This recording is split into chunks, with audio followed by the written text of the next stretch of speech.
So, hello everyone, welcome to Sunya IAS. This is your ongoing series on modern history through NCERTs. Okay, so what we are doing, we are going through the NCERT topics. Okay, this is the beginning, and we are on lecture number 2. So, most of the part of lecture number 2 are already been done. I have given you a basic idea what happened, how the Europeans, what happened with the Europeans, why they came to India through a different route, how the trade transformed in the 15th century itself, route wise.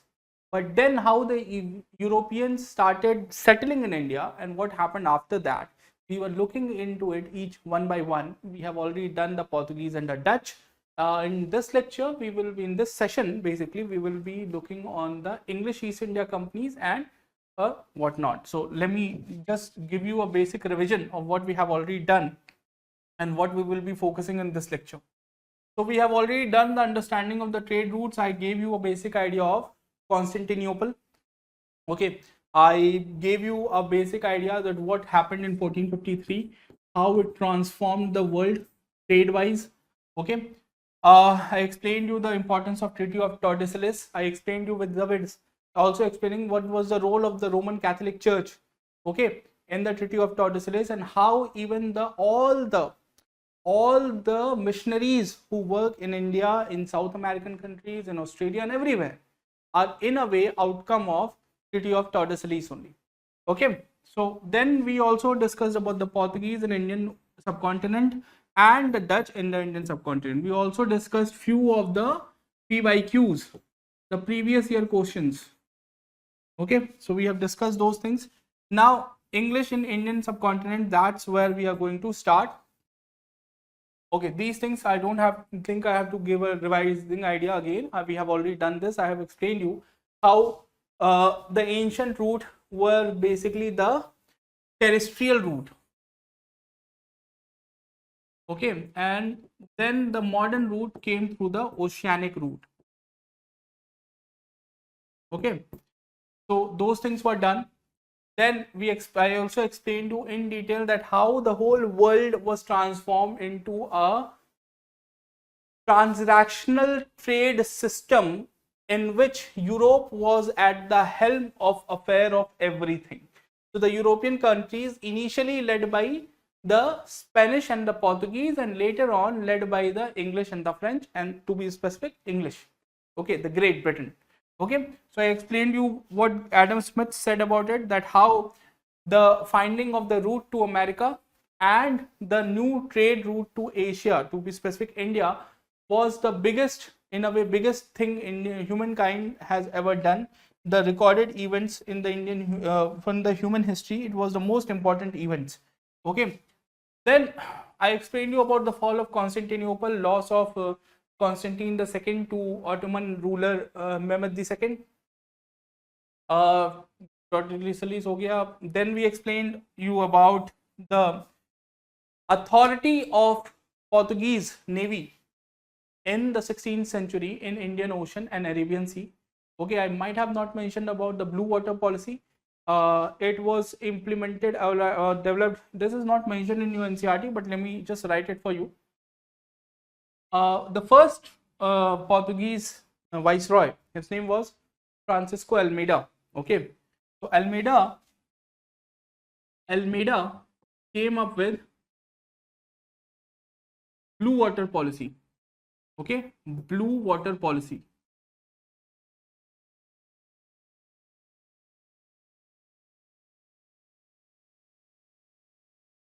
Now, what is this blue water policy? Now, blue water policy is basically, it states that all the blue water, okay, that is high oceanic water, which is visible, should be in the control of the Portuguese Navy, and that is what he achieved. Okay, when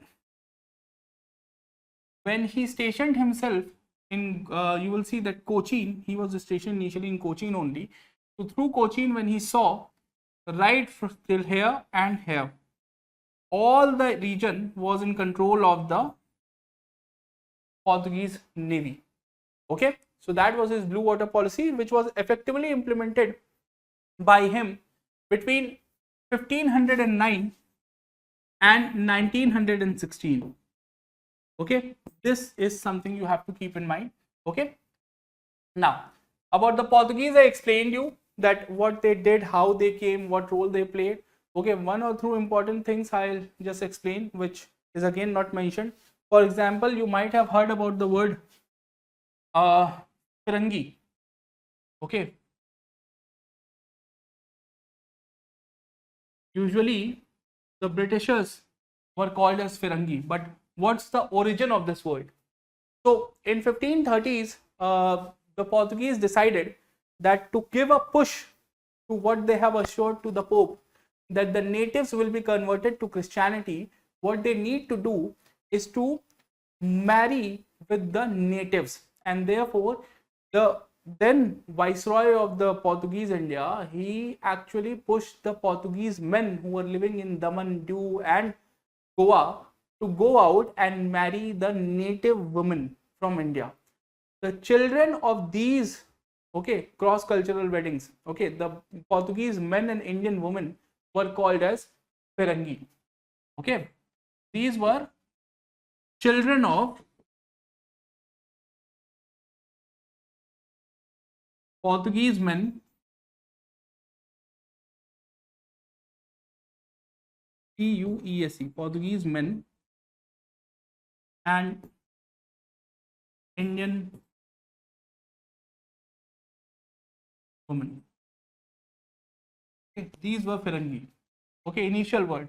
Later on, it was used for different purposes, and it was usually used for the Westerners or in a generic manner. Okay. Now, we explained you some of the questions also which came in the past year's examination.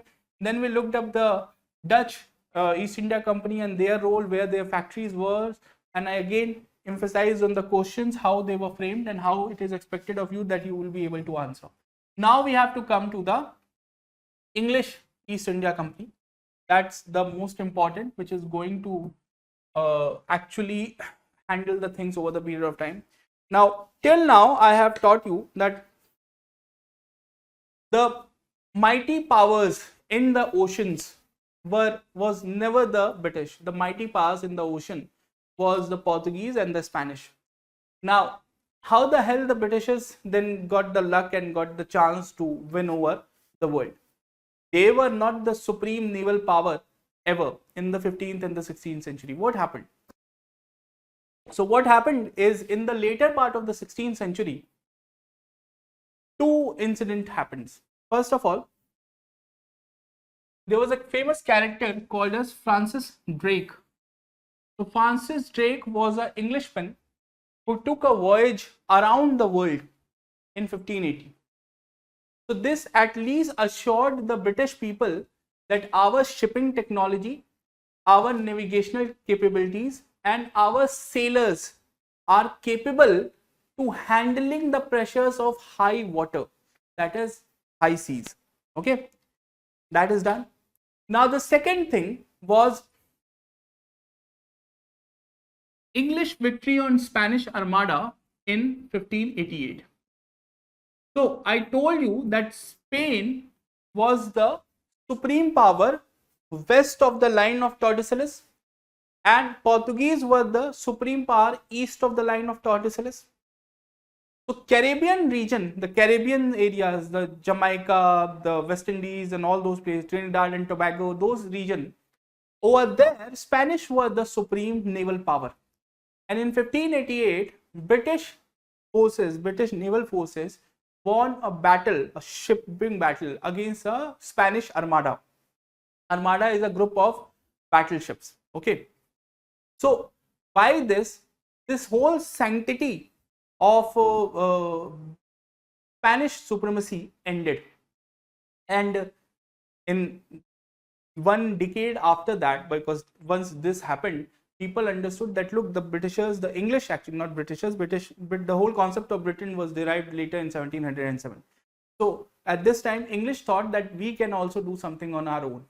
And the outcome of this came in 1599, when an English trading company named Merchant Adventurer was established. And it was kind of a startup. Okay, it was kind of a startup only. People contributed $50, 50 pound, 100 pound, 1200 pound, 500 pound, 10 pound, 5 pound, and they gathered something like 1200 pound and they established this company. Now they went to the Queen Elizabeth, and Queen Elizabeth I gave a charter to this company to trade with the East till ever, okay, till time remains. So on 31st December 1600, a day before a new century starts, a day before the 17th century starts, they were given the permission to trade with the East forever, not any specified time, forever. In 1600, 31st December 1600. Now in 1603, Queen Elizabeth I died, and her son, King James, became the new king. Now James I understood it very well that the opportunities of trading with the East are huge, and so letting a single country monopolize the trade with the East for perpetuity will not serve the English interest. And so he said that this has to be changed. Okay, so King James changed the trading right from eternity, from perpetuity, to 15 years. Okay, he said नहीं ऐसे नहीं चलेगा, 15 साल कर लो, ठीक है? And then company also wanted to trade. So, but company wanted to trade with, when in 1605, company thought, okay, let's trade with India. But they got the news that in 1605 only, Indian Mughal Emperor Akbar passed away, and then there was a succession battle between his son and his grandson. Akbar's grandson Khusro and Akbar's son Prince Salim fought among each other. When Khusro lost, Salim took the title of Jahangir and became the Badshah of Hindustan, Badshah of Mughal Sultanate. And so in 1608, the East India Company sent their representative, Captain William Hawkins, to India. Now, William Hawkins reached the court of Jahangir, okay, and he asked for trading rights. Okay, he asked for trading rights in 1608. Now, listen to this very interesting story, and that's why I was telling you that Battle of Savali and all, we will be talking about it in next upcoming slides. In the last lecture, we discussed this. So, over here, you understand that in the court of Jahangir, he asked for trading rights through Surat. But the Mughal Badshah told them immediately, ki Baba, maaf karo. This is not doable. Now, why the Mughals were not ready to give the trading rights to the Britishers or the English? Because of the Portuguese supremacy. Imagine this is 1608. Portuguese were the masters of Arabian Sea and the Indian Ocean. Mughals had to take their ships to Makkah, Medina, that is most important for them, Hajj and all that pilgrimage thing. Beyond that, they were also trading with through the Hormuz, the Iran, and also through Red Sea, through the Alexandria. All this trade was passing through where? All this trade was passing through Arabian Sea. They were also trading with the Ethiopians. They were also trading with the Tanzanians. There was a famous port of Zanzibar on the east coast of Africa. So the Mughals were trading with them too. But all this trade was going through Indian Ocean. So whether it's Arabian Sea or Indian Ocean, the control was with the Portuguese. And for this trade also, the Mughals were following the Portuguese rules and regulations, and they were even paying the tax that was called as Kardzat. Okay, Kardzat is basically a word which was evolved from the Persian word Kagzat. Okay, your papers, that's it. Okay, so they were also paying tax, and they knew that if the Britishers will be allowed to trade from Mughal Hindustan, Mughal Sultanate, Portuguese will not like it, and the repercussions will be visible for the Mughals. And therefore, even though Jahangir respected, okay, Hawkins a lot, he even made him a Mansabdar of 400 jat, that he could maintain 400 horse riders with him. But he never allowed him to get this license to build a factory and start trading through Surat. So that incident happened in 1608. Okay. Now, understand that East India Company was getting irritated because nothing was happening. King James said that since you guys are not doing anything, we will give these trading rights to some other company because you are not starting trade. We have already given you the trading rights from past 9 years. So in 1609, King James said that you do something in next 3 years or it's all over. We are just giving the trading rights to some other company. You are not worthy. So in 1612, meanwhile, Captain Hawkins was on his way back to Britain, a new group was sent by East India Company. Okay, a new group, and this group of sailors, they direct came to Surat. They never came to the court of Jahangir. They direct went to Surat, and in Surat, what they did, in Surat, they went there and they said that we are going to start the trade. The Subedar of Mughal Sultanate, his name was Sardar Khan, and this is just the story. This is not written in NCERT. Just listen to this.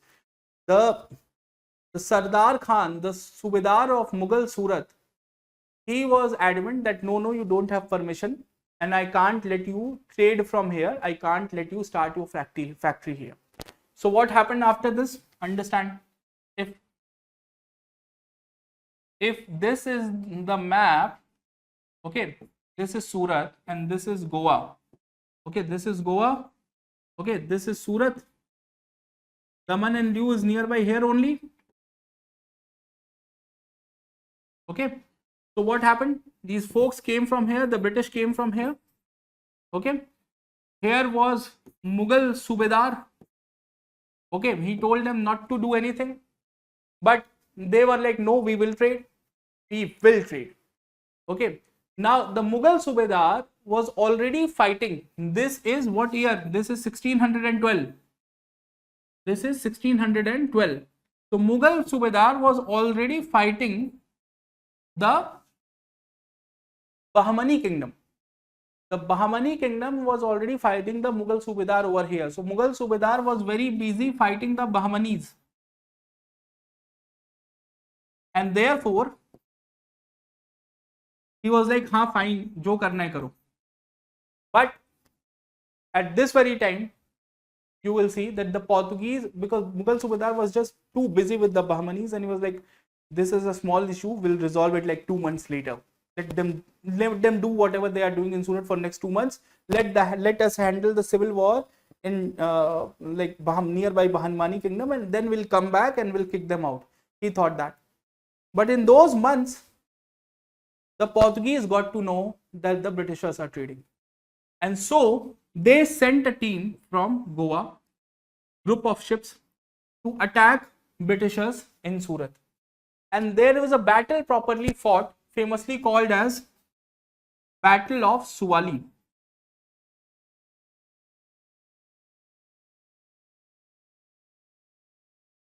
Okay. And it was expected that the Portuguese will kick out the Britishers out of Surat. But something changed. This time, the Britishers won the battle and the Portuguese lost. So, Portuguese has to reverse back. They came back, and this victory, the information of this victory reached Agra. Jahangir was so happy by this that leave about punishing Britishers English who had started trading without his permission.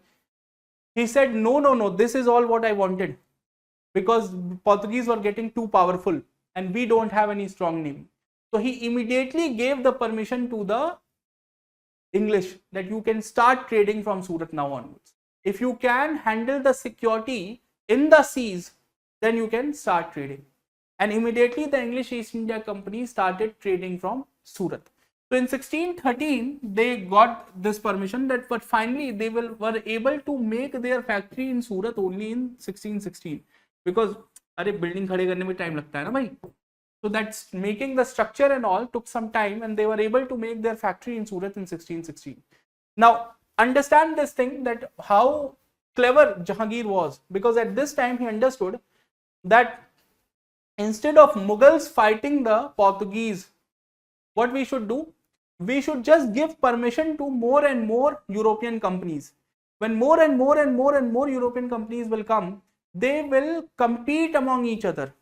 Their competitions will be beneficial for the Mughal people because they will be getting a better price, and since these companies will be continuously competing with each other, they will not be getting too powerful ever again to monopolize the market as was done in the past by the Portuguese. Got it?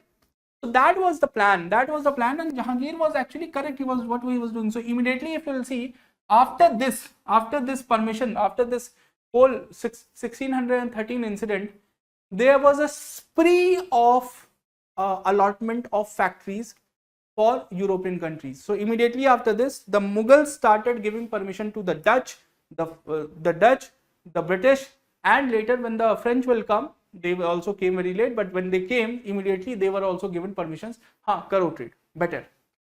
Okay, so all this was going on. Okay, now, so in 1612, Battle of Suwali, English won against the Portuguese. Jahangir allowed trading permit to East India Company.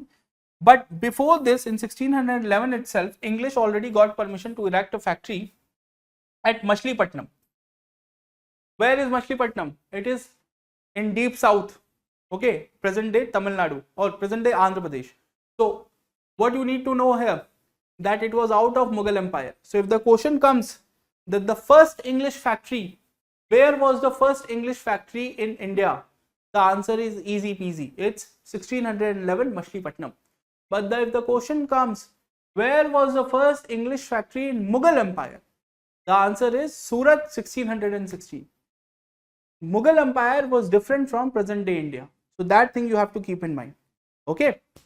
Yep. Now in 1615, finally, since the work has already started, now the British king sent his official representative, official ambassador, Sir Thomas Roe, who got trading rights in various parts of Mughal Empire, not only the Surat. So after this, you will see that the trade will increase. Okay. So this is just one section, and this is all happening in the starting of the 17th century. This was a very initial phase. No one knew what will happen 150 years down the line. Okay. So at this time, they were just a small traders. So doesn't meant anything. Okay. Now you will see that in 1632, East India Company got the trading rights in Golconda for an annual payment of 500 pagodas. Okay, the gold pagodas. In 1639, East India Company purchased land near Pulicat from Raja of Chandragiri. City of Madras was evolved around Fort St. George. Now, this is also a very good story, and let me explain this thing to you, because somehow these kind of things are used to make questions in the examination. Again, okay, here is over here is Pulicat. Oh.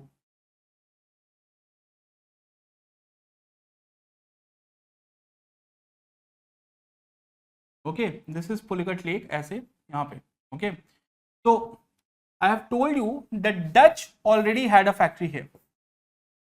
Okay, called as Nagapatnam. Now, Britishers had a factory here, Machilipatnam.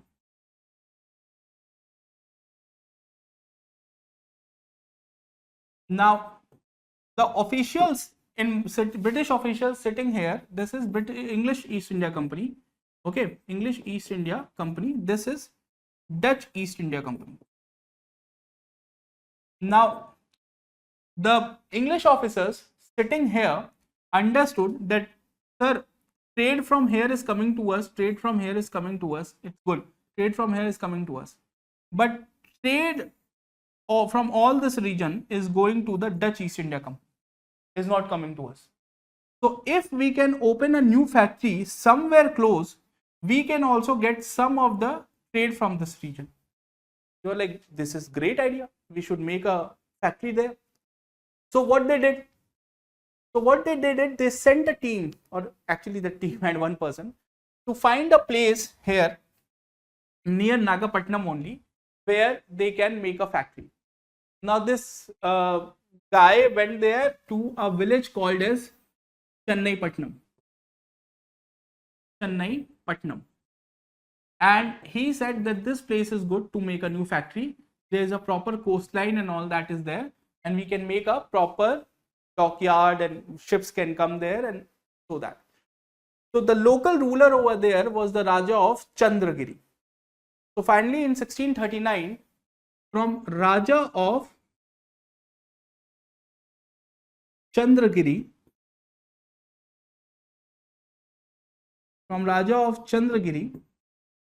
Britishers, East India Company brought land of 3 villages, zamindari of 3 villages. Now over there they made a new factory. On this factory, when they made walls on the side, it was called as fort. This is famously called as Fort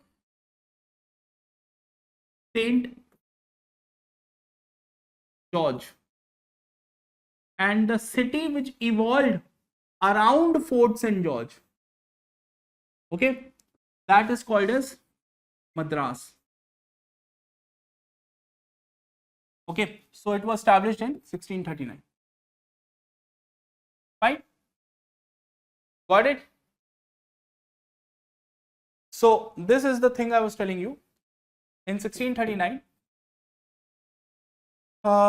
here, East India Company purchased the land near Pulicat from Raja of Chandragiri. City of Madras was evolved around Fort St. George. Okay. Now in 1651, and this is something I taught you in the first lecture also, that how Shah Shuja, the brother of Aurangzeb and Subedar of Bengal during the reign of Shah Jahan, has given the right to the East India Company to trade throughout Bengal for an annual payment of 3000 rupees. Okay, this is again very important because this forms the basis for Farrukh Shiar Golden Farman, and that has been taught to you. So I won't be going into it again. But this was done in 1651. In 1661, you will see that, okay, so Bombay was already taken by the Portuguese. Portuguese had Bombay and they only named the place, because Bombay otherwise was a group of 7 islands. Okay, and there were 66 villages. Those were called in Marathi Salsat. Okay, so English people started calling it Silsit. And there was also a other village or big area called as Vasi. Okay, and English started calling it Basin. So all this region, and next to it was some of the area called as Bombay, the 7 islands. Okay, so that Bombay was basically a piece of land which was in control of the Portuguese. They made there some small dockyard and all, and they gave it a Portuguese name. Bombay is a Portuguese word. Bomb means good, and Bay means the incoming Bay Area. So they had a very good Bay Area, so they named it Bombay. In 1661, when the King Charles married Catherine Braganza, the sister of the Portuguese king, this Bombay was given to him in dowry, Dahej mein Bombay. Okay. Then 6-7 years later, in 1668, the king was living in London. What he will do with that piece of land? So he gave that piece of land to East India Company on lease for an annual payment of 10 pound.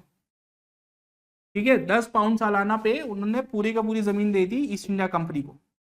East India Company found out that land to be good, and they decided that we will establish our factory here, which factory later on became the factory in Mumbai and then everything around it. Okay, we will discuss about it in a few minutes. So that is how East India Company got control of Bombay in 1668. After this, understand, between 1682 and 1691 there was an Anglo-Mughal war, and I will be discussing it in detail in a minute. In 1717 there was a Golden Farman of Farrukh Shiar. We have already discussed it, so no matter of doing it again. Finally in 1720, Bombay, the fort in Bombay was fortified and it replaced Surat as the headquarter of English East India Company on the Indian West Coast. And I'll be explaining this thing in a minute. First, let me explain this thing, the Anglo-Mughal war, and then rest of the things will easily be understandable. So this whole Farrukh Shiar's Farman, I don't have to explain it again. I've already done it. But in 1651, the 3000 rupees thing happened. Okay, that they were told, the English were told that you trade throughout Bengal and give an annual payment of 3000 rupees. Farrukh Shiar was looking for allies, and at this time, what he did, he gave permission to East India Company to trade throughout, continue their trade throughout Bengal with that only small money, 3000 rupees, which was decided by his uncle, okay, in 1651. Okay. Along with that, he also permitted East India Company to mint their own coin in Bombay.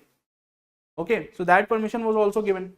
Company was also allowed to do duty-free trade in Hyderabad, and it was told to them that for trade what they do in Surat, they have to pay annual payment of 10,000 rupees. That's it. So all these things basically was very helpful for East India Company, because after this they built their trade on a huge level. So that's what happened after this. Okay.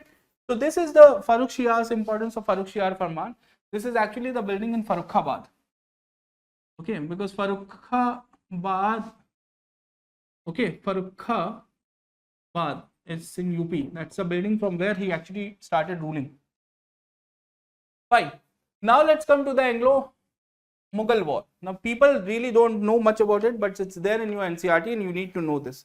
It is many a time is also called as Child's War. But child ऐसा नहीं है कि बच्चों की लड़ाई. The governor in Bombay, his name was Child. Okay. So what happened in this war? Like any other war, there are some underlying causes and there are some triggering causes. So let us understand. Look, in 1680, Mughals were already fighting the Marathas. 1680s, I told you that in 1680s, Mughals were already fighting the Marathas. In 1689, famously, Sambhaji was arrested and hanged. Okay, so in 1680s, Mughals and Marathas were fighting. When they were fighting in Deccan, in Bengal, there were other issues. Because in 1680s only, a huge part of Assam, what we now called as Assam, was taken over by the Mughal Subedar and was added to the Mughal Bengal, that territory. Now the officials of the East India Company thought that we already have an understanding with the whom? With the Mughals.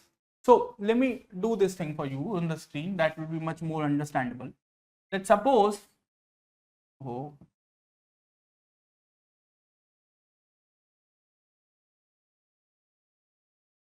it's like this. Okay,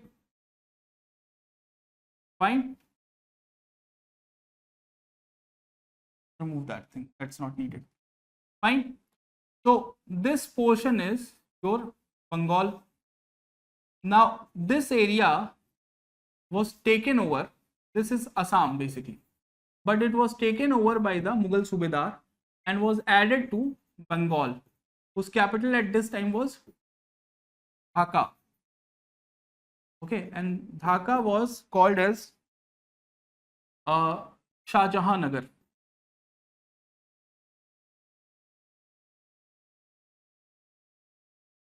Okay, so this area was added to Bengal. Now East India Company said that as per Farrukh Shiar's Farman of 1717, we have the right to trade throughout Bengal for 3000 rupees annually. So we should get the right to trade in this new annexed part of Bengal for that money only. But the Mughal Subedar said no, that is not in your terms. Your terms were like old Bengal. This new area will not be allowed. If you have to trade in this new area, you have to pay extra money. So this created the first friction between the company and the Mughal emperor, Mughal ruler, in 1682. Now, you know that right here is another port called as Chittagong, which is now in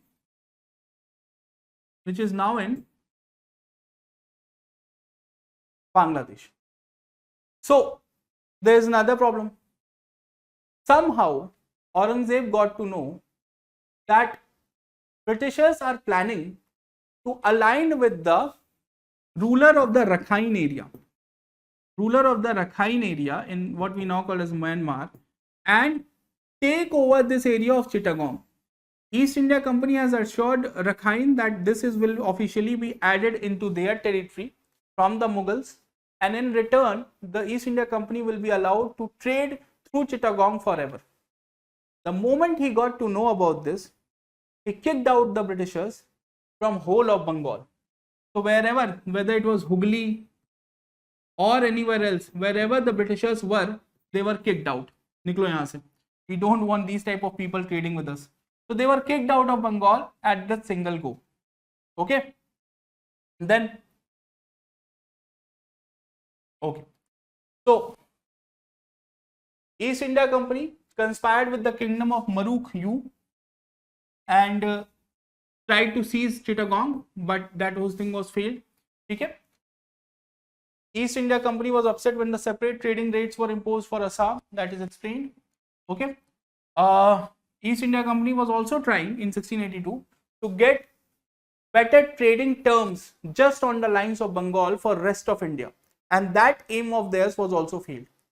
So there was already a lot of friction between Mughal Emperor Aurangzeb and East India Company. Now, in 1686, okay, there was a Mughal ship. Okay, this name of this Mughal ship is very important. It is called as Ganj-e-Sawai.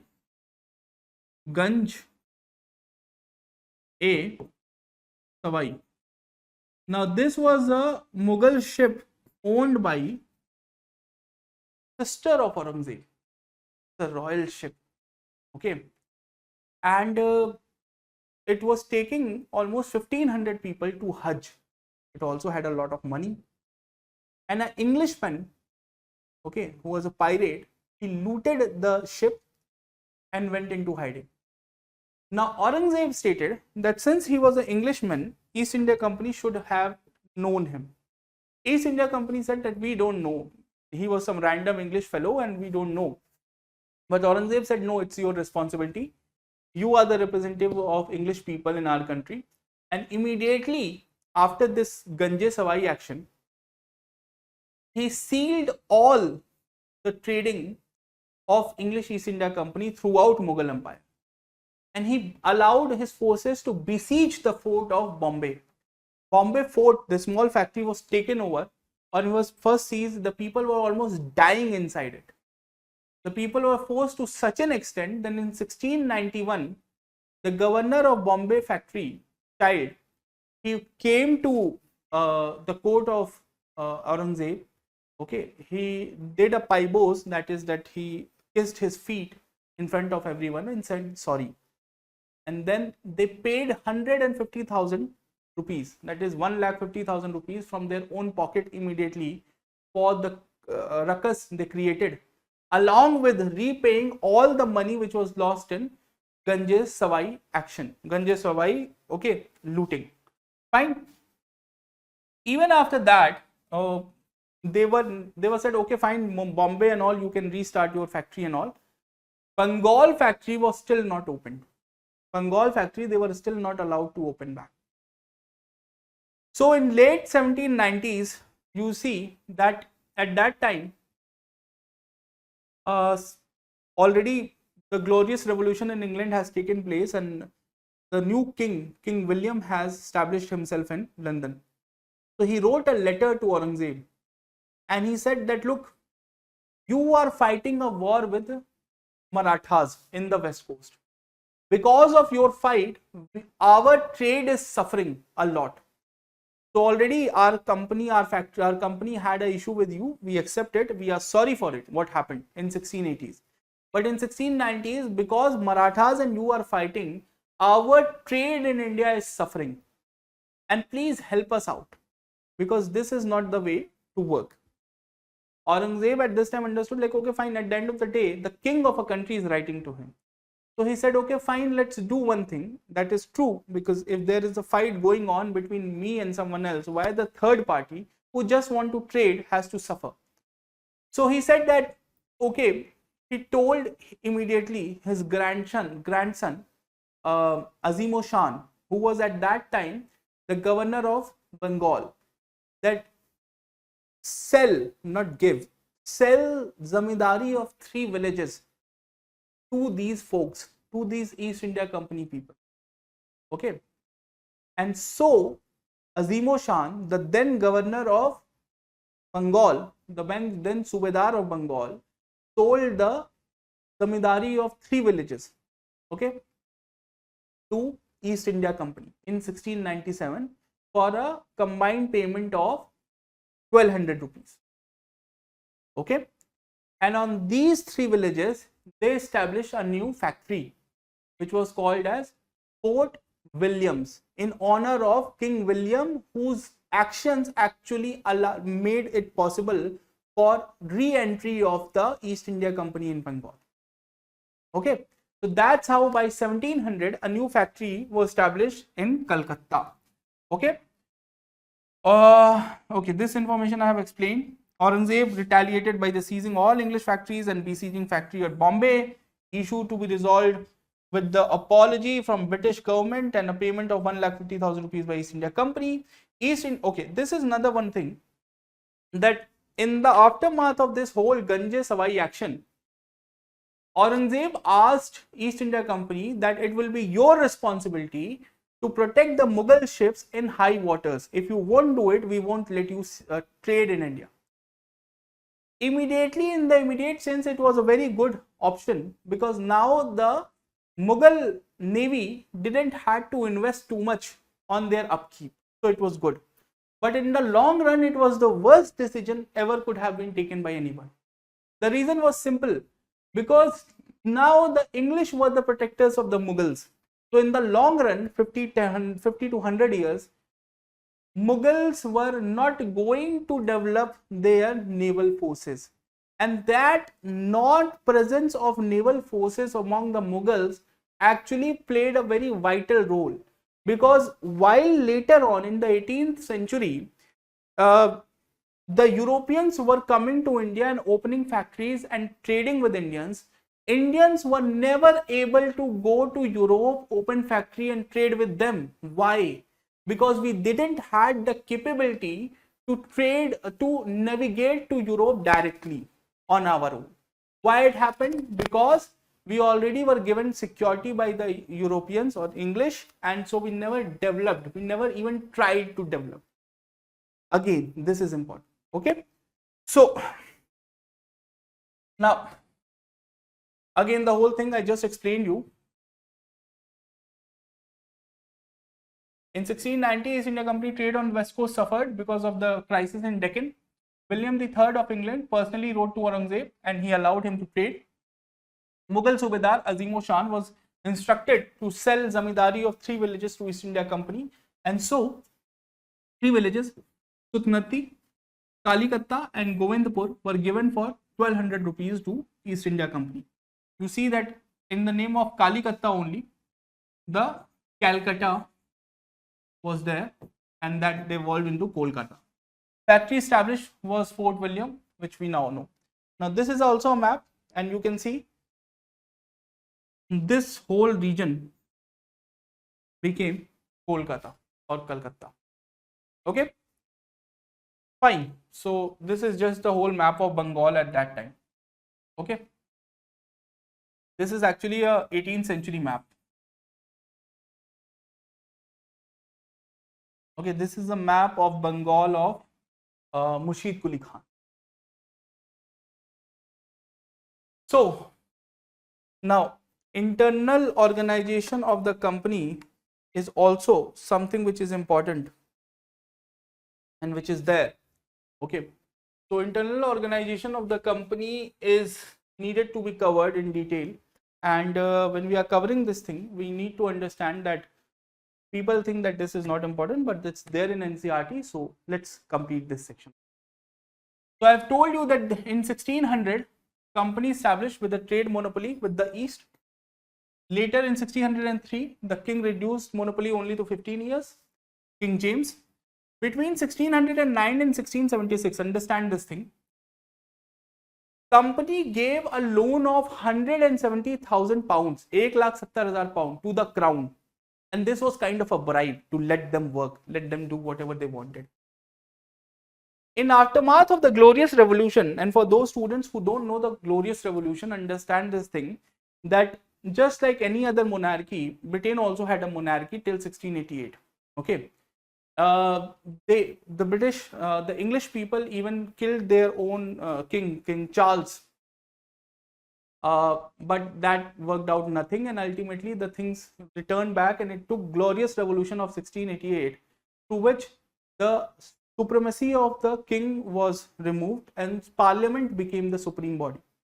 So now, since the parliament in 1688, the outcome of the glorious revolution, we'll be looking into glorious revolution in world history section, so don't have to worry. But you just need to understand that like every other country has a revolution, American Revolution, French Revolution, Russian Revolution. Okay, English also had a revolution. Their revolution is considered to be the glorious revolution of 1688. Now, this glorious revolution of 1688 made one thing formal, that is the supreme body in Britain, in England, was the English Parliament and not the English King. Now, since the English Parliament became the supreme body in 1688, you will see that now the company started bribing the member of parliament. Okay, so instead of the crown, now they started bribing the member of parliament. Between 1694 and 1708, there were other companies in England who were asking the parliament that you give us also the right to trade with the East. Okay, you give us also right to trade with the East. Why only this East India Company is trading with the Eastern countries? So much so was the pressure that even after East India Company bribed the parliamentarians, still these new companies were given the permission that they can trade with the East. But look what happened now. The people who were already stationed in India, like the officials in Surat factory, the official in Machilipatnam factory, the officials in what was called as by this time you can call it Madras, Port St. George and all. They didn't cooperated with the officials of this new company, and very soon this became a whole struggle in London. And both the old East India Company and this new East India Company started declining when it came to their profits. And so in 1708, they decided that it will be better if both the companies combine together, otherwise they will get bankrupt. And so to make sure that they don't get bankrupt, okay, these companies combined and a new East India Company was established in 1708. And since already in 1707, Scotland has combined with England to make the United Kingdom, or the Great Britain as it was called back then. So this time the English East India Company was renamed as the British East India Company in 1708. Okay, so you will see the symbols also, changed. Instead of having two lions on the top of the emblem of East India Company, now they had one lion and one unicorn, okay, which came from Scotland. Okay, so just keep this thing in mind. This is written in your NCERT for almost more than a page, so you don't have to do that much, only this much is required. Don't have to read the whole one page for this. Now, how the company ran, that is also important. Now, understand this thing. So, I told you these factories were, one important thing about these factories, there was no manufacturing happening. No manufacturing was happening in these companies. These were basically godowns. From all over India, people brought their stuff and sold to the company, who kept this stuff with them, the goods with them, and then finally boarded it on a ship and took it to European countries. Okay. So a factory of the company was generally a fortified area within the warehouses, store, offices, houses of the company's employees were situated. All the people live here, all the company officials. The chief officer in the companies used to be called as factor.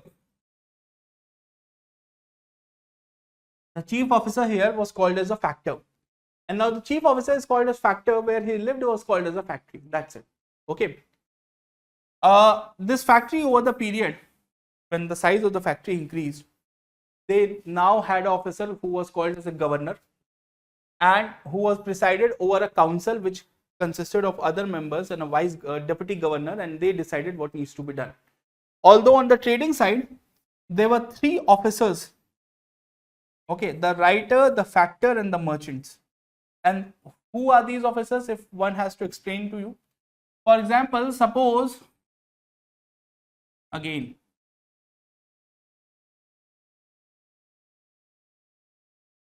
this is the factory in Gujarat. Okay, now there will be Indians coming with their own products. Okay, there will be Indians who will be coming to their product with their products to sell at this factory. This is the factory in Surat. So where the head is factor. Okay, the head of the factory is factor. Okay, this is a Surat factory. Now Indians are coming to this factory. So there has to be an officer in the factory who will talk to these Indians, who will make a note of all the stuff, all the material which these Indians are bringing and are keeping here. So this person needs to have knowledge of lots of language. So he can also talk to a Gujarati, a Konkani, a Marathi, a Bihari, a UP wala, a Pathan, a Punjabi, a Kashmiri. Everyone will be coming here, all the Indians. So this person has to be a multilinguist. This office, because he used to keep a record of everything, this person was called a writer. And he was always a multilinguist or polylinguist. Okay. And just to give you some extra information, you might have heard about Raja Ram Mohan Roy. Okay, the father of Indian Renaissance in the 19th century. He started his professional life as a writer in Fort Williams of Calcutta. Okay, so this is one of the position. Then factor is the chief position, writer.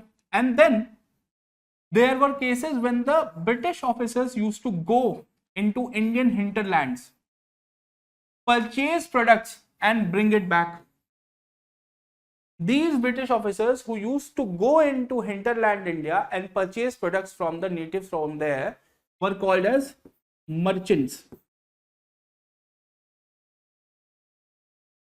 Okay, merchants. So these were the three offices which were basic fundamental to these factories: a factor, a merchant, and a writer. And the hierarchy was this: the factor was on the top, then below them was the merchant, and then the writer. When the size of the factory increased, then the governor, deputy governor, all these things came in, but the basic essential features are these. Okay, that's it. That you have to understand. Okay, fine. So this much is done. Now let's see one of the question which was asked in 2021 examination only. Okay, and the question is, in the first quarter of the 17th century, in which of the following were the factories of English East India Company located? Okay, now understand, the first quarter of the 17th century is 1600 to 1625. Okay, now between this period, what were the places where the company's factories were located? Now understand this thing here, that I have already told you that in the Mughal Empire, the factories, English companies factories started opening only in 1616, that is Surat. Okay, what are the options? Bharuch, which is next to Surat, Tikakol, and Trichinopoly. Now, Trichinopoly, for those who don't know, is in deep south. Okay, it's in the southernmost part of Tamil Nadu. Okay, on the east coast. Okay, so on the east coast, you already know that I have already told you what, that till 1639, okay, the southernmost factory was in Machilipatnam. That's why only they opened Madras as a factory in 1639. Okay, if this is the map, I told you this is Machilipatnam, and they opened Madras in 1639. Okay, Madras. So any factory below it, there were factory. Trichinopoly, there was a factory, but that factory was not opened before 1625, because till 1639 there was, the southernmost factory was Machilipatnam only. So having a factory deep south was impossible. So Trichinopoly can be cancelled out. Okay. Now Bharuch, you already know that after Surat, they opened the factory in Bharuch. That whole area was their factory. Okay. And Tika coal was not on the coast as such, so they also don't have the factory over there. The answer is one only. That kind of understanding you just need just to reject a point answer. Okay, that level of understanding you have to know, you have to be able to even negate an option from your question. Cool, got it? So that is what is expected of you to know to attempt a question properly. Now, let's move and let's start with the French East India Company and what the French were doing. Okay, make a note of this. If you want, you can just look at the screen, make a note of what the question says, and then we can move forward after here. Okay, sure. We will start with the French East India Company. Just give me a moment, everyone. Okay. So French East India Company, where we can start in the subcontinent. French East India Company in the subcontinent. So French were always known to, there are two important things about the French East India Company. First of all, unlike other companies, European companies, which were private organization, private companies, French East India Company was not a private organization. French East India Company, okay, was not at all a private organization. French East India Company was formed under the state patronage. सरकारी company थी, ठीक है, और उसका नतीजा ये है कि it became the latest company. The latest Europeans, the Europeans who came in the end were the French. So the French established their company only in 1664. But already I told you that permissions were given to them easily, and therefore between 1667 and 69 there are two different values for this. First French factories were established in Surat. So immediately they came, they asked Aurangzeb if they can open a factory. Aurangzeb ka हाँ करो और business करो, हमें के अंदर धंधा चाहिए. So they came in 1667, established their factory. In 1669 you will see the French factory was established at Machilipatnam also. So now they had a factory in the east coast and the west coast and the east coast. Okay. In 1673, French East India Company acquired a village. This is important. 1673, they acquired a village from the governor of Vaikandapuram. Okay. And they established a factory here. It was called as Fort St. Louis. And the city which was evolved around it was called as Pondicherry. Okay. The city which was evolved around it was called as Pondicherry. 1674, they got Chandarnagar from Mughal Subedar Shaista Khan. Okay, where is Chandarnagar? Chandarnagar is in Bengal on the Hooghly river only, and from 1674 till 1948, Chandarnagar was in control of French. Okay, just for fun, let me tell you this. In Pondicherry, there is a Aurobindo ashram. So Sri Aurobindo, the saint of Pondicherry's Aurobindo ashram, before entering the sainthood, he was a political activist. He was a radical leader in India, and he was living in Bengal. He was a very prominent leader of Congress till 1908. And there was a very famous Alipur conspiracy case in Calcutta in 1908, for which the police was searching him, and then he escaped. He was living in Calcutta and he escaped to escape from the British forces in 1908. He escaped where? To Chandarnagar. Why? Because Chandarnagar was a French protectorate, and they hid himself in the Chandarnagar region for some time, and then he escaped from Chandarnagar and went where? Pondicherry, another French protectorate, and they stayed in Pondicherry till 1950. Okay, so that's how it works. Okay, these nitty-gritty things actually becomes very important. So Chandarnagar came in their control. In 1674, the year when Shivaji actually declared himself the Chhatrapati Shivaji, that year itself, French went to them and asked for trading rights in the Maratha Swaraj, Maratha Empire. And since they paid, Shivaji was more than happy to trade with them. So they got the trading permission from Shivaji. In 1697, Treaty of Ryswick was signed. Okay, it was a European crisis, but because this was the first crisis which was between the Dutch and the French, and this whole issue was resolved through Treaty of Ryswick. We will covering this Treaty of Ryswick in much more detail in World History section, so I won't be covering it here at all. 1736, Mughal Emperor Muhammad Shah Rangila allowed them to mint and issue silver coins and gold coins, making sure that they only have Mughal stamp on it, but in the Pondicherry factory. Okay, 1642, Duplex. Okay, the French governor Duplex came into being, and he came into as the French governor, and then everything changed. Everything changed from there as and when Duplex came in. Okay, from there the Anglo-French struggle in the southern India evolved, and we'll be looking about that in this lecture only.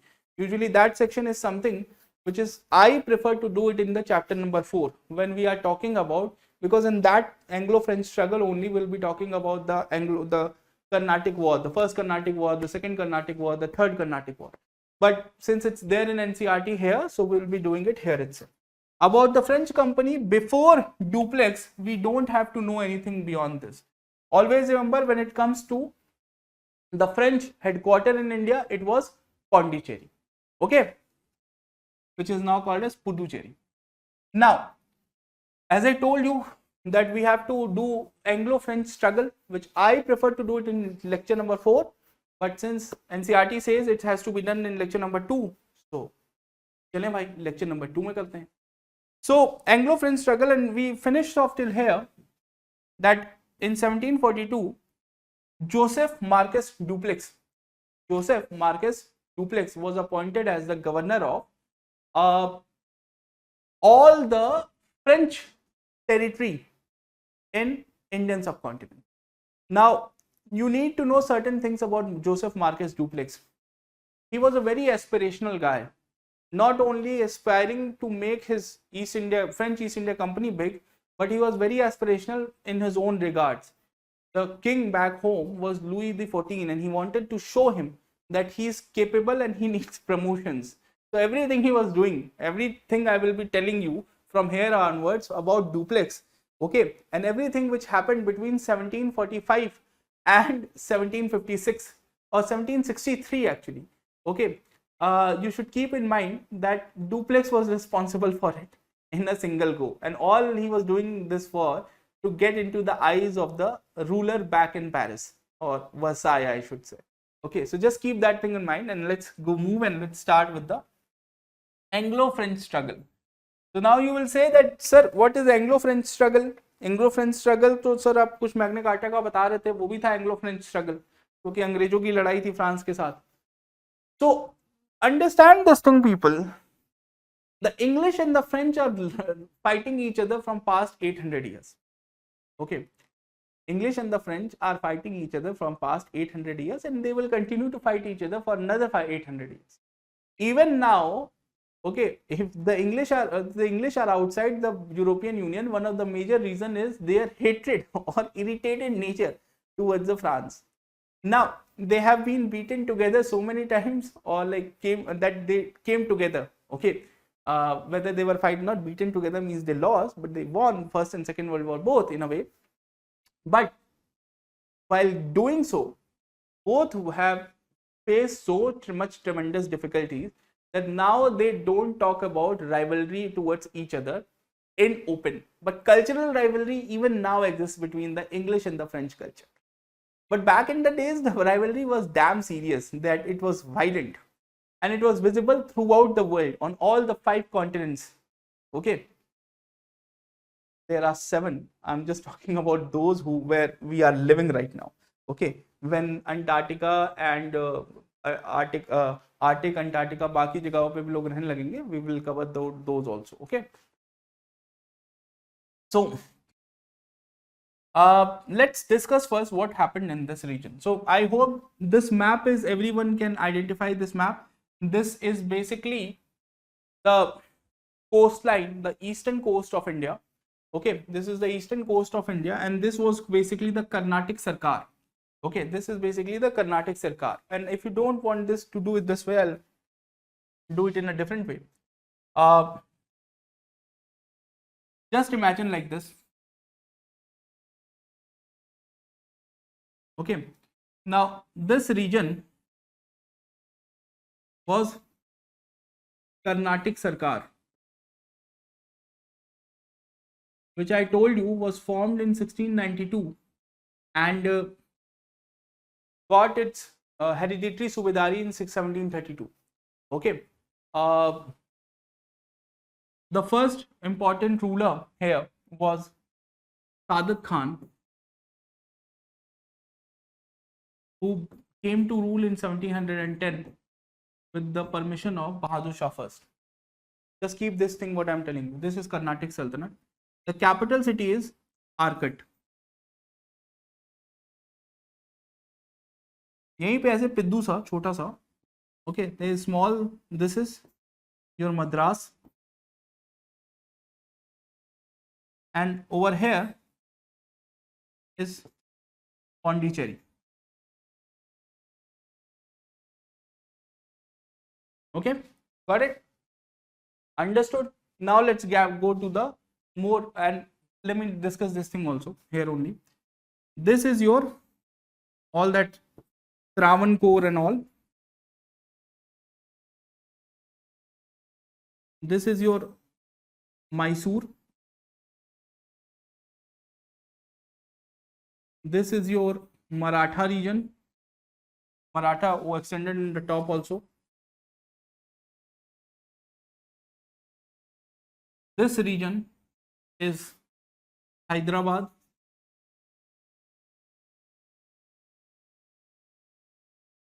On the down यहाँ पे, okay, this is your Tanjore,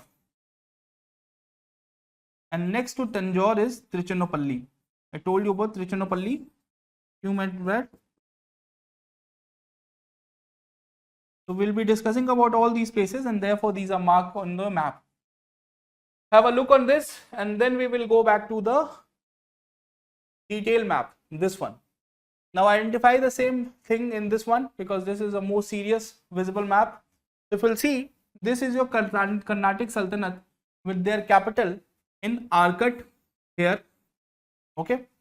Now over here, if you'll see, you will see this is Madras. Okay. This is French. Okay. So this is your Pondicherry. This is your Madras. Okay. So understand what happened here. So this is your Mysore. Okay. So at this time, who was the stakeholder in Indian subcontinent? So just there is a naming of the stakeholders. Obviously, they were Mughals on the top. They were the ultimate rulers. The Marathas were a stakeholder. The Hyderabad were a stakeholder. Mysore was a stakeholder. Carnatic Sultanate was a stakeholder. And then the two companies, English East India Company and French East India Company, were also present on the ground in Madras and Pondicherry. Got it? Now, at this moment in 1740 and 42, in between these periods, you will see something very interesting happened. And what happened? Series of war happens. Series of war happened. These are called as Anglo-Carnatic Wars. Okay, or it is also called as the three Carnatic Wars also. Many a time it is also called as the three Carnatic War. You can, obviously you can refer to it the three Carnatic Wars. That will be much better. Three Carnatic. So what happened with the first Carnatic War, second Carnatic War, third Carnatic War? Some people will find it immensely difficult down the line. I will try to explain it like a story so that you can keep in mind. But I understand that some people find it immensely difficult to keep a focus on it. It becomes a bit difficult. So what we will do here is I will also tell you that each of the war, what was the major battles which were fought and what was the outcome. So in the worst of the worst circumstances, whenever you are appearing for examination or whenever you have to remind itself about it, no one is going to ask you the whole story. Okay, for some people who are good with stories, they can understand it, but for those who don't, just remember that what happened and it will work out. So in the first Anglo-Carnatic War, started in 1746 and 48. I'll explain it in detail, but you just keep it this in mind. The most important battle was the Battle of Adyar in 1746, and it ended with the Treaty of Aix-la-Chapelle, which is a city in Europe again. Okay. The Second Carnatic War happened between 1749 and 54, and the most important thing was Siege of Arcot in 1751, and it is very important, very और ले लो, very इतना very है.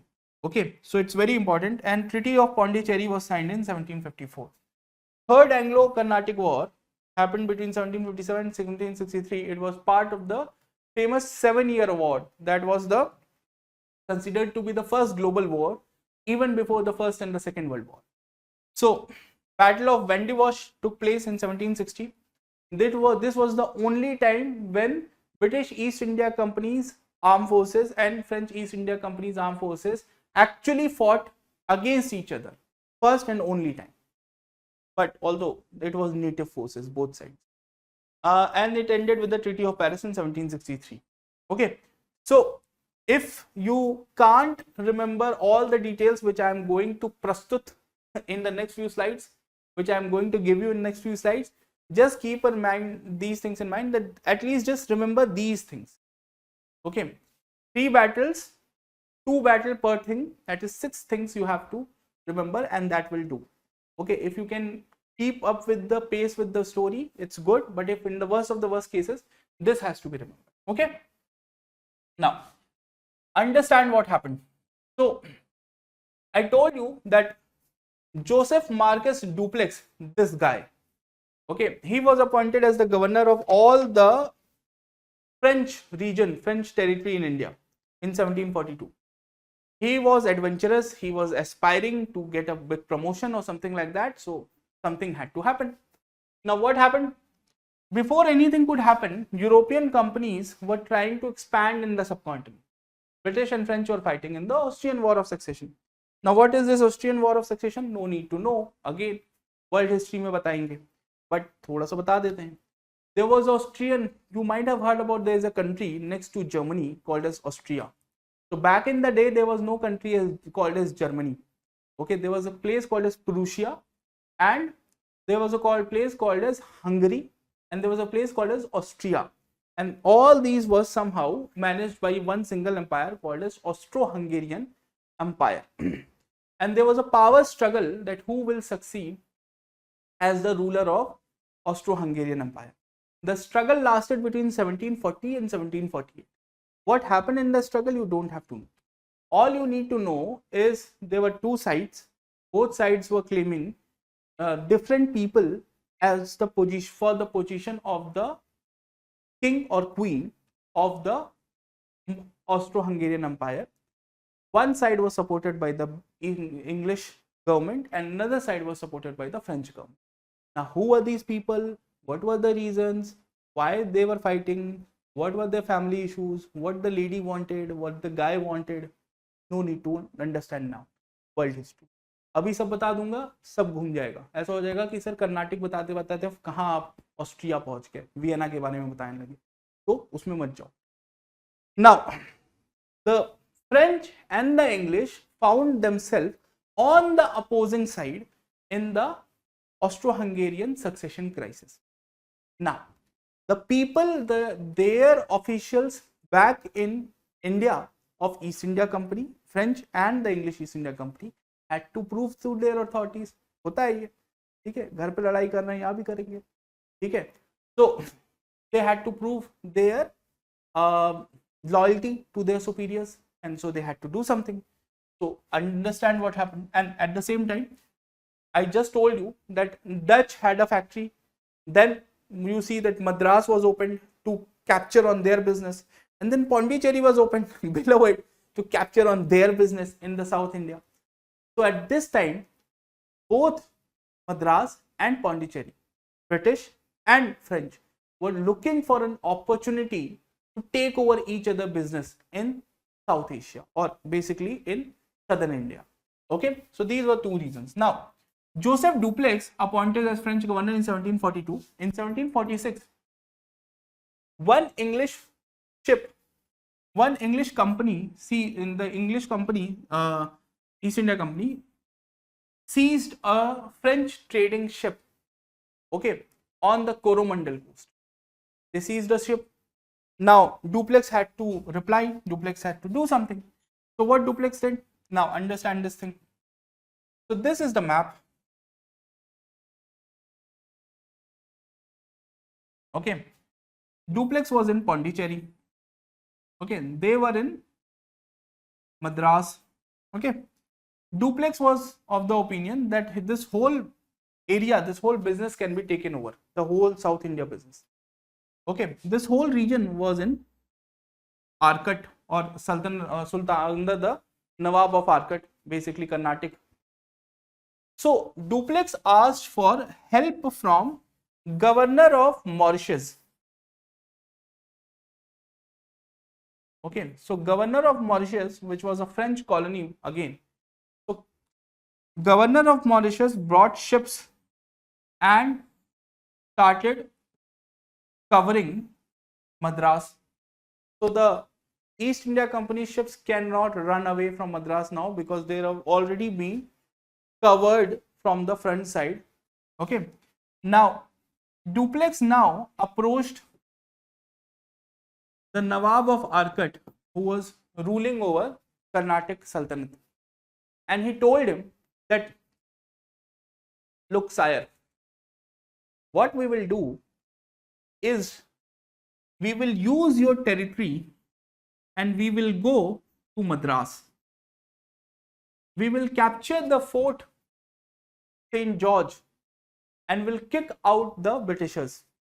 We will hand over you the factory. You can keep the factory as a fort for your own work. The business will obviously move to Pondicherry because then there will be only one factory, one company working, French only. So all we wanted is to kick out British East India Company from the coast. That's it. The Nawab of Arcot was like, cool, great idea, I am in, because he was getting a free fund ka factory. Okay, structure bada lagta hai na time banane mein. He was getting a free factory. He was like, okay, cool, go. So Dupleix went, he captured the factory. From the other side, the French governor from Mauritius also came. He also came there. Two things happened now. First of all, the English officials in the factory bribed the French governor from Mauritius, and so very soon he left. He was like, okay, पैसा मिल गया, चलो देखा जाएगा, Dupleix से बाद में बात कर लेंगे. On the other side, Dupleix also, when he saw the factory, he was like, this is just too good a factory. I can't give it back or give it to Nawab of Arcot. So he said, I'm not returning it to Nawab of Arcot. So Nawab of Arcot, who allowed him in hope of getting the control of the factory, he had no factory now. So he was very upset. So Nawab of Arcot now went and met the other people who were other British people who were hiding in a small factory in Fort St. Thom. Okay, they were hiding in Fort St. Thom, and Nawab of Arcot said to these Britishers this time that now I am on your side. I will not fight from the French side. I will fight from your side now. Okay, so great. And though the sides changed. Okay, now what will happen? Ab dekhte. Just understood this thing? So in 1746, Dupleix, with the support of La, that's the name of your French governor from Mauritius, whose name you don't have to remember, La Bourdonnais, and with permission from the Nawab of Arcot, captured Fort St. George in Madras. Nawab of Arcot switched sides and attacked French company when the French didn't kept his word. And so was fought the famous Battle of Adyar in 1746. Now, why this battle is so important, Battle of Adyar, and I'll explain this thing, was fought, but between the Nawab of Arcot's army and French East India Company army. Why this is so important? Why is Battle of Adyar so famous? Battle of Adyar is so famous because the Nawab lost the battle. Okay, now how the Nawab lost the battle? Understand this. Battle of Adyar. This is very important.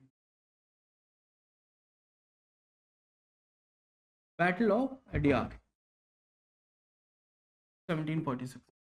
Why this is very important? Nawab of Arcot,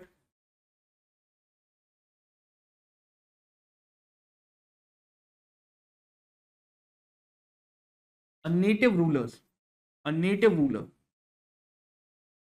this is very important that you understand the importance here of native ruler. He was a native ruler. He was an Indian ruler.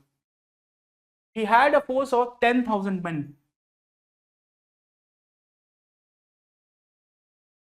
He was fighting to a force of 790 men, out of which 255 or 260 were French. Rest were Indians recruited by the French East India Company. Okay, total 790 men. Out of that, 250 or 260 were French. Rest were Indians, and still 10,000 men lost. What it shows? It showed the degraded situation of Indian fighting forces.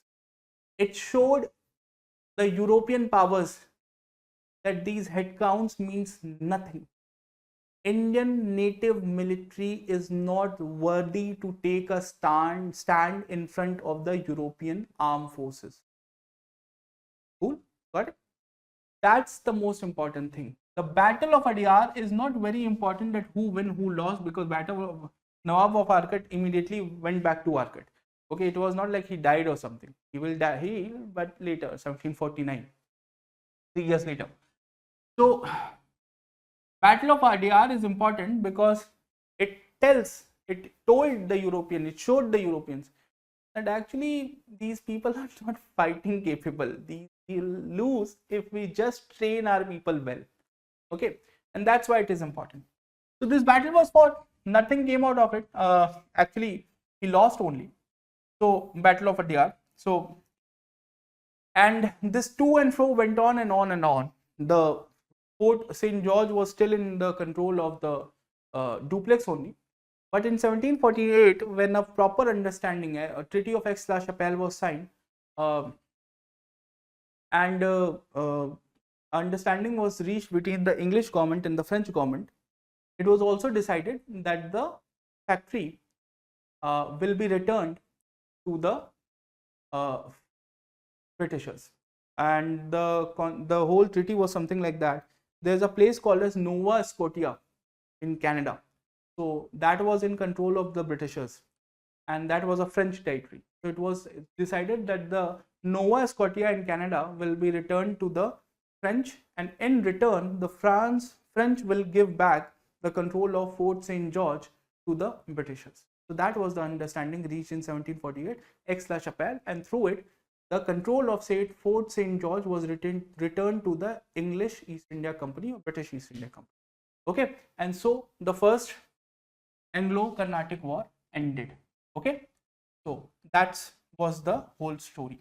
Got it? Now, and I'll be telling you all the stories about this, and then we'll be coming to the basic idea that what are the larger contextual ideas of the causes and the consequences of the Carnatic affair, Carnatic crisis, Carnatic war, whatever you want to call it. We will be doing it in a single go. First, let me tell the stories one by one. Now, let's move to the second Carnatic war. Now, this one is a bit more tricky than the first one. First one was very easy. Okay, what I just told you was very easy. This is going to be a bit tricky. So just keep a hold, and I am hoping if only I can complete this section, this particular second Carnatic war in this class, that will be more than enough. Okay, so let's just finish the second Carnatic war here. What happened in second Carnatic war is, look, I have again and again explained this thing, that Muhammad Shah Rangila had stated that all the Muslim rulers, Muhammad Shah Rangila, the Mughal emperor, has stated after 1724 that all the Mughal Muslim rulers south of Deccan has to report to Nizamul Mulk, the Subedar of Deccan, sitting in Hyderabad. Now, This Nizamul Mulk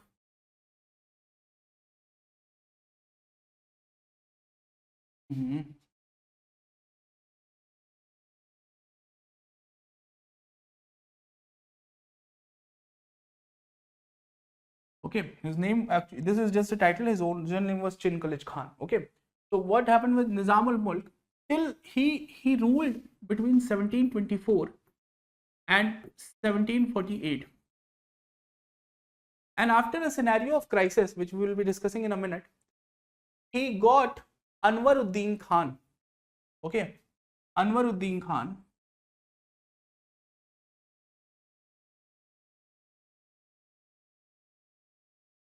appointed as the Nawab of Arcot.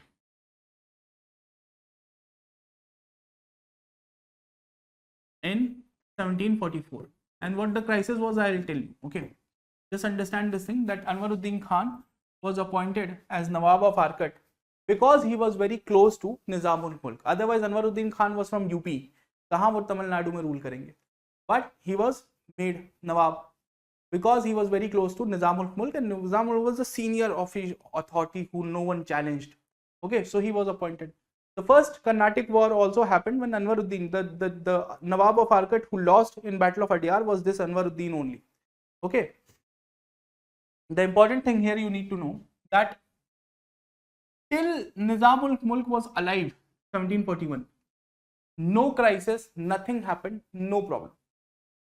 When Nizamul Mulk passed away in 1748, okay, there was a succession crisis. He passed away, and there was a succession crisis, one in Hyderabad,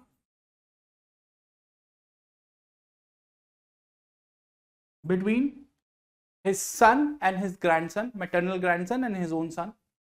Another succession crisis started in Carnatic also, because Anwaruddin was allowed to rule only because no one was capable of challenging Nizamul Mulk.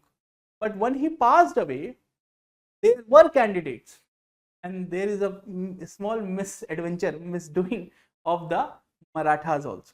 So we'll come to it. But this is a basic concept of Second Anglo-Carnatic War, which you need to know, that the death of Nizamul Mulk started everything. Now let's start, and let me tell you what happened. Okay. This Battle of Amber, and this slide we will come to in the later period. First, let me explain this thing, because this is a bit tricky thing. That's why I'm telling you, if I just finish off this thing in this lecture, that will be enough. So in Hyderabad, what is happening, understand, is this is the, because this map is visible to you like this only because as per Muhammad Shah Rangila's frame of mind, this whole area is under Nizamul Mulk only. Carnatic has been given its autonomy, but still they were answerable to Nizamul Mulk. Okay, so when till the time he was alive, no one questioned him. But the moment he passed away, Nizamul Mulk Ashraf Jahan Chinkalij Khan passed away in 1748. The moment he died, his son Ashraf Jahan first, okay, Nasir Jung, son of Ashraf Jahan first, became the Subedar of Deccan. Okay, he became the new Nawab of Hyderabad. Good. But at this time, a new candidate, the maternal grandson of Asaf Jahan first, his name was Muzaffar Jung, he came out and he said that he should be the king, because he said that Nasir Jung was not the son from the queen regent and some other issue. Don't have to get into it. Now it's this, at this point, now the aspiring Duplex came into being. Duplex is like, no, this is an opportunity, we'll get involved into politics. So at this point, there was no involvement of either the English or the French. They could have continued with their trade. This was a personal native affair. They had nothing to do with it. But out of nowhere, Duplex said that no, we will support Muzaffar Jung. Now, when the French are supporting Muzaffar Jung, English has to support someone. So they supported Nasir Jung. Okay, Clive was not that big of an officer till now, but he will become big in this war only, and that's why I put his picture. So those who don't know Robert Clive, wait, Clive will come. Okay, Clive will come, and Clive will take away everything. So, okay, so this was the basic dynamics in Hyderabad. There was two candidates, Nasir Jung and Muzaffar Jung. Nasir was supported by the British, Muzaffar was supported by the French. Just understand this much. Now, let's come forward. What was happening in Karnataka?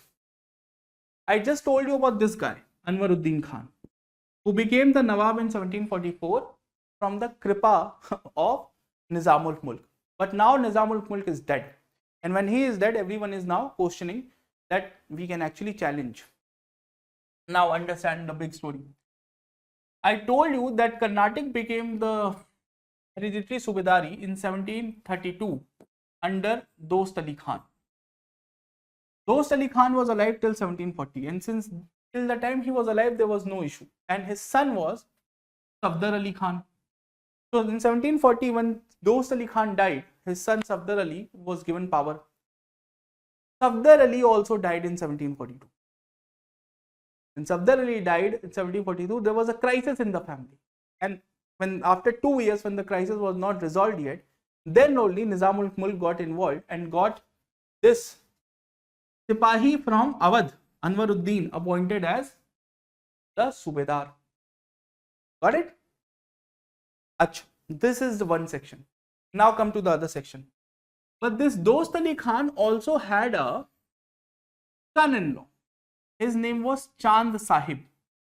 Now the story about Chand Sahib is, when Dost Ali Khan was alive, Chand Sahib was his son-in-law, and so he was made in charge of this small city called as Trichinopoly over here. Okay, Trichinopoly. Now Trichinopoly is just next to Tanjore. Okay, Tanjore. And Tanjore had been a Maratha ruled state. Right inside the Carnatic Sultanate, there was a small Maratha ruled state called as Tanjore. And it was very small, but it was ruled by family members of Shivaji only. There was a connection from the family line.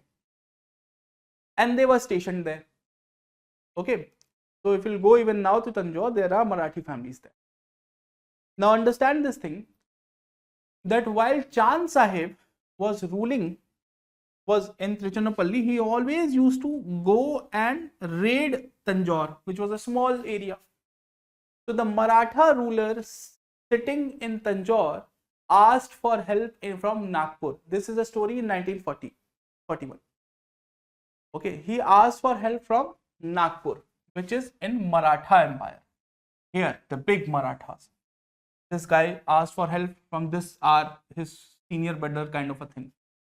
And the moment Dost Ali Khan died and Carnatic were a bit unstable under Safdar Ali Khan, the Marathas from Nagpur actually came to Tanjore, crossing this whole region.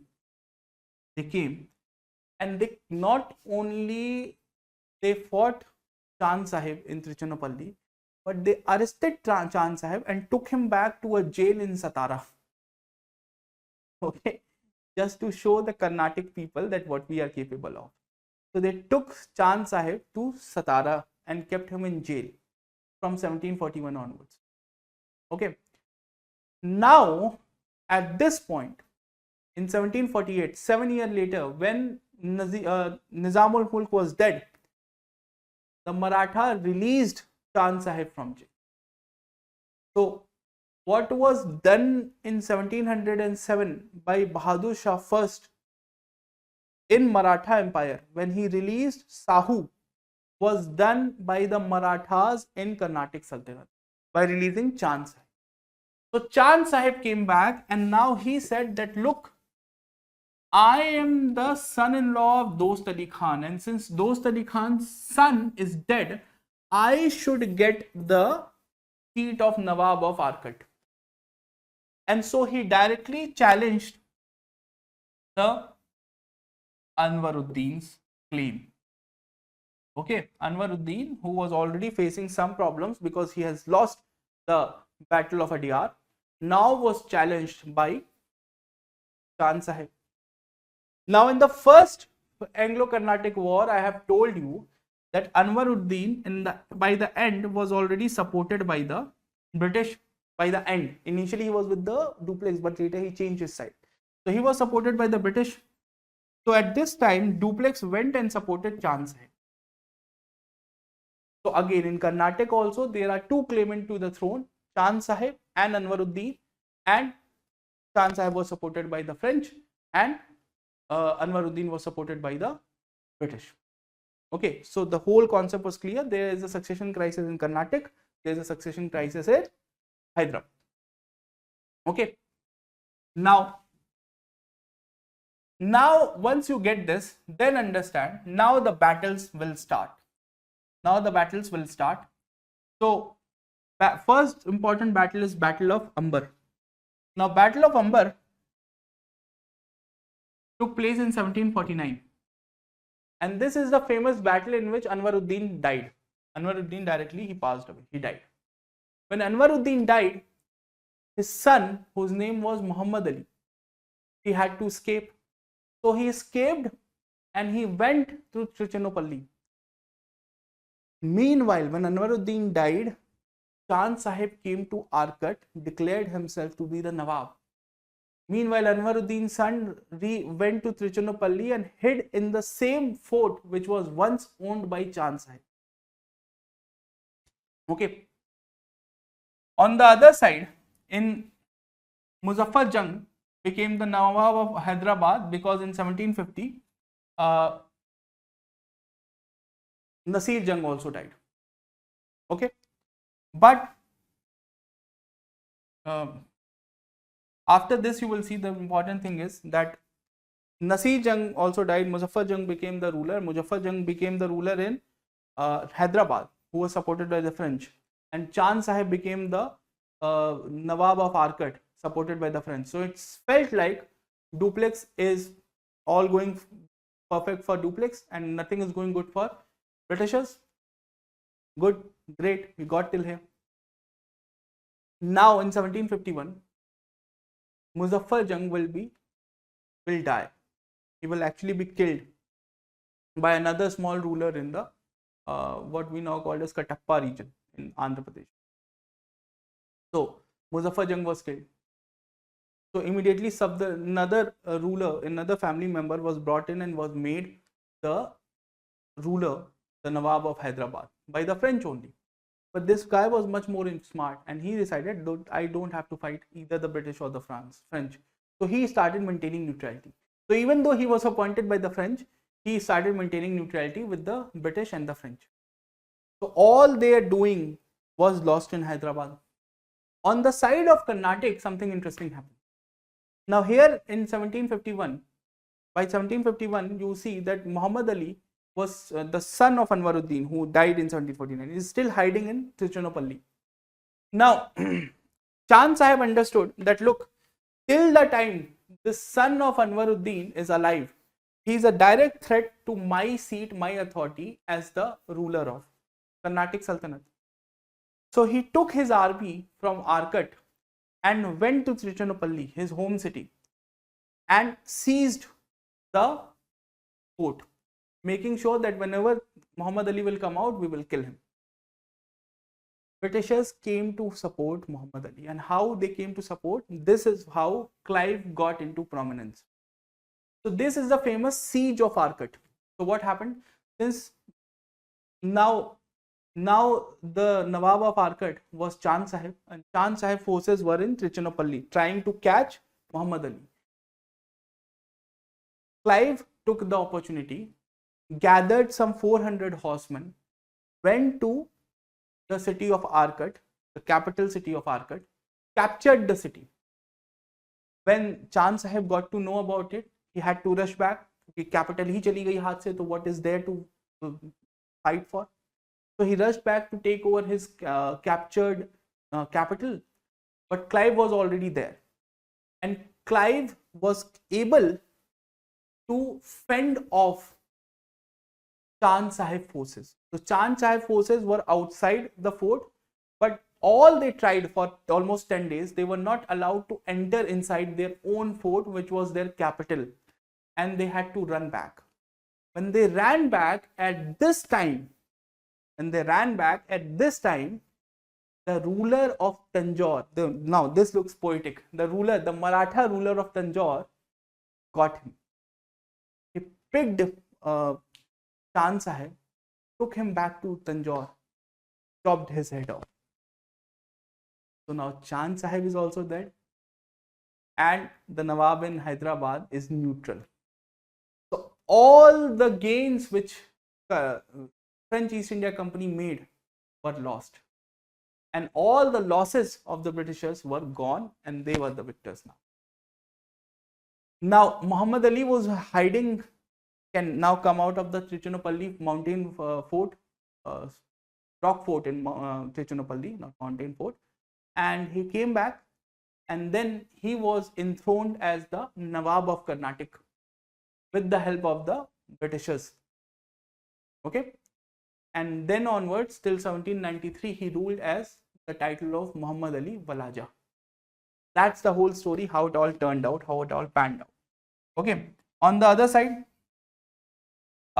when this all thing was going on, the French government was so upset because Duplessis was investing so much money in this whole Carnatic affair when nothing was coming out, that they did a deal with the Britishers at Treaty of Paris, it is called, 1754, and they decided that no company will ever participate in the affairs of the natives.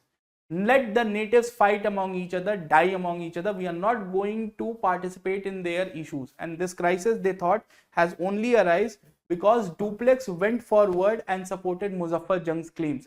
Otherwise, this whole thing would have never have erupted for us. And they also called back Duplessis. They said that we don't need any such officer back in India because all we want is to trade. So they called back Duplessis, and then Duplessis had to go back to France, and then he died in poverty. Okay, so that's all what happened with Duplessis in the Second Anglo-Carnatic War. I hope this story was understandable. Okay, and then we will end the session over here. Okay, because it's already getting a lot late. We will start with the Third Anglo-Carnatic War in the next lecture.